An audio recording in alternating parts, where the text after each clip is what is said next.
प्रभु कह रहे हैं ये मूर्ख लोग हैं।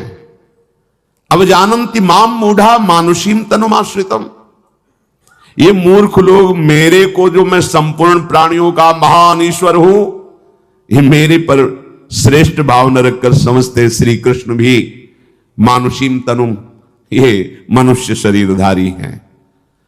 और ये मनुष्य शरीरधारी समझ करके मेरी बात का उपहास कर देते हैं, अवज्ञा कर देते हैं।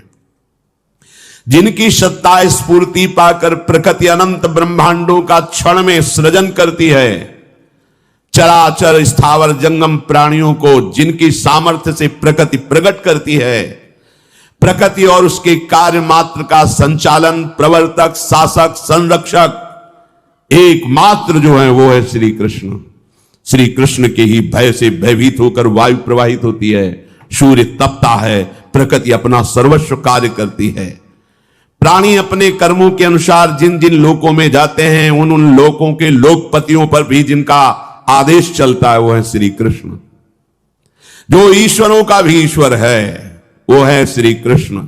सर्वभूत महेश्वरम, समस्त ईश्वरों के भी ईश्वर महेश्वरम मैं हूं, प्रभु श्री कृष्ण कह रहे। परम भावम, इस भाव को नहीं जानते हैं। ये भाव मनुष्य शरीर में ही हमें प्राप्त करने को मिलेगा, देव शरीर में भी नहीं भाव प्राप्त कर सकते। बहुत बहुत बढ़िया दांव लग गया, जिसे आप खिलवाड़ में जीवन काट रहे हैं ना, बहुत कीमती देवता लोग तरसते हैं। देव दुर्लभ ही कही गई है मनुष्य देव, क्योंकि ये भाव आपको इसी योनि में प्राप्त हो सकता है, मनुष्य शरीर में, ब्रह्मा बनने पर भी नहीं।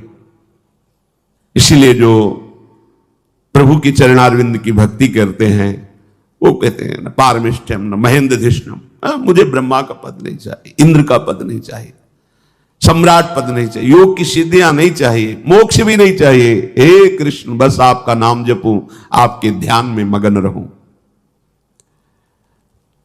समस्त कर्मों का उलटफेर करने में जिनकी इशारे की जरूरत है, उलटफेर करने में, मतलब आपका भाग्य एकदम ही निकृष्ट कर्मों से युक्त है। जैसे सुदामा जी के भाग्य में लिखा था क्षय श्री, दरिद्रता, वैभव का नाश, श्री का नाश। और जब तंदुल पाए भगवान ने तो उलटफेर कर दिया, क्षय का उल्टा करो यक्ष, और श्री उल्टा इधर रख लो, यक्ष श्री। क्षय श्री तो अब यक्ष श्री, मतलब कुबेर भी जिनके धन की याचना करे ऐसा वैभव सुदामा को दे दिया, जैसे द्वारिकापुरी वैसे सुदा। ये सामर्थ्य केवल श्री कृष्ण में है, किसी दैवी शक्ति में नहीं। तुम्हारे पूरे भाग्य को पलट दे, तभी तो हम वृंदावनवासी बनते हैं।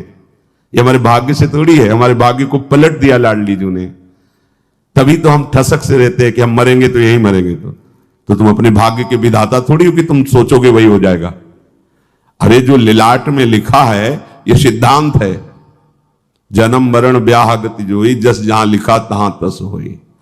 इसको कोई मिटा थोड़ी सकता है। लेकिन शरणागत, मैं अखंड वृंदावन वास करता हूं, यही अपने शरीर को रज में छोड़ूंगा, बदल गया भाग्य। श्री जी ने पूरा भाग्य बदल दिया, जो ब्रह्मा ने रचा था ना, बदल गया। ब्रह्मा की नहीं चलेगी, अब श्री जी की सखियों की चलेगी, श्री जी की चलेगी।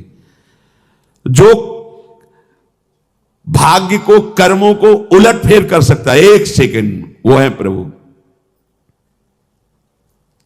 अभी समझ में ना आवे तो तुम जानो, अरे हमारे भाग्य में नहीं है भजन करना, भाग्य में नहीं है वृंदावन वास करना, भाग्य में नहीं भगवत प्राप्ति। ये हमको नया भाग्य रचना पड़ेगा। हमको कैसे? प्रभु की शरण में होने से। जे भी शरण में होंगे हमारे भाग्य खुल जाएंगे।